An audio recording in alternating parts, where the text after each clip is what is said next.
রাজশাহীতে ৪৯তম জাতীয় দাবা চ্যাম্পিয়নশিপ ২০২৫ এর আঞ্চলিক পর্যায়ের খেলার উদ্বোধন করা হয়েছে।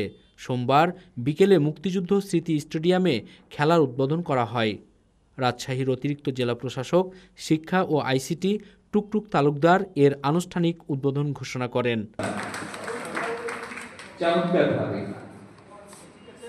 উদ্বোধন হয়ে গেল ৪৯তম জাতীয় দাবা চ্যাম্পিয়নশিপ ২০২৫ আঞ্চলিক পর্যায়ে। রাজশাহী ও রংপুর বিভাগের শতাধিক দাবাড়ু এই আয়োজনে অংশ নিচ্ছেন।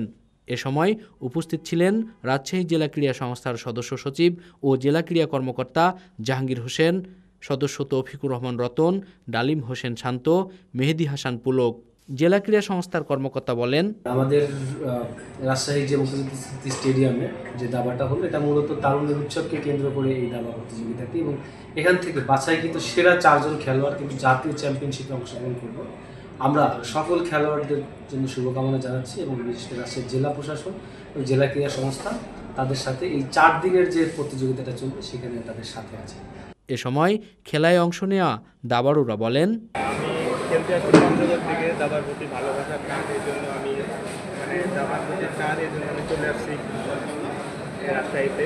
এখানকার পরিবেশ অত্যন্ত চমৎকার, খুব ভালো লাগছে। Citizen voice desk.